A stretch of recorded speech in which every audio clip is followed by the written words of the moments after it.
همراه شو عزیز، یک شمع برای قهرمانان راه آزادی در ایران عنوان فراخوانی است که از سوی نهادی با نام اتحاد برای آزادی ایران انتشار یافته. در این فراخوان به زبانهای انگلیسی، آلمانی، فرانسه و چند زبان دیگر با اشاره به رویدادهای خونین ماه‌ها و روزهای اخیر، به ویژه روز عاشورا در شهرهای ایران، از همگان خواسته شده برای گرامی داشته یاد و خاطره کسانی که پس از انتخابات 22 خرداد ماه در تظاهرات خیابانی در ایران کشته شدند، با لباس مشکی و شمع در دست در حرکت‌های آرام همبستگی در 27 شهر کشورهای آلمان، انگلستان، فرانسه، اتریش، سوئد، دانمارک، زلند نو، اسرائیل، کانادا و آمریکا شرکت کنند.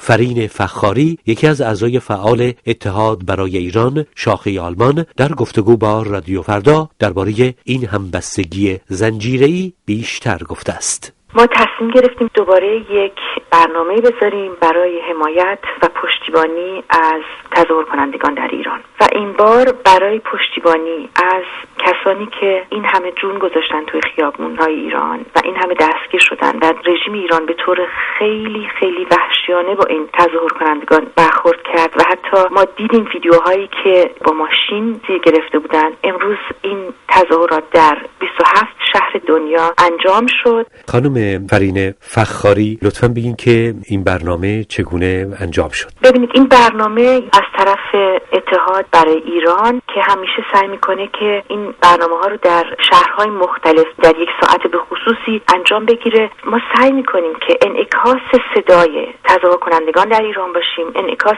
صدای این مظلومانی باشیم که توی زندانهای ایران هستن و به نظر ما این کار فقط طوری میتونه انجام بگیره که ما همه در خارج از کشور یک صدا باشیم. در ضمن اینو اضافه میکنم که این فعالیت هایی که ما میکنیم برای اینکه تاثیر بذاریم روی افکار عمومی کشورهایی که توش زندگی میکنیم، به این دلیل هست که ما میخوایم که رسانه‌های گروهی بیشتر راجع به وضعیت وخیم زندانیان سیاسی در ایران گزارش بکنن. ما میدونیم که هر چقدر که در رسانه‌های گروهی بیشتر گزارش بشه، این تاثیر میذاره روی سیاست خارجی اون کشورهایی که ما در زندگی میکنیم. در فراخوان اتحاد برای ایران آمده بود که کسانی که مایلند در این حرکت شرکت کنند میبایستی لباس مشکی بر تن میکردند و حتما یک شمع با خودشون میوردن. بله، دلیلش اینه که برای اینکه ما در حال حاضر عزادار هستیم. همه مردم توی ایران و توی خارج از کشور عزادارن برای ایران، برای همین ما لباس سیاه پوشیدیم امروز. و به این ترتیب همبستگی خودتون رو خانم فرین فخاری آنطور که در فراخوان آمده با قهرمانان آزادی ایران ابراز کرد.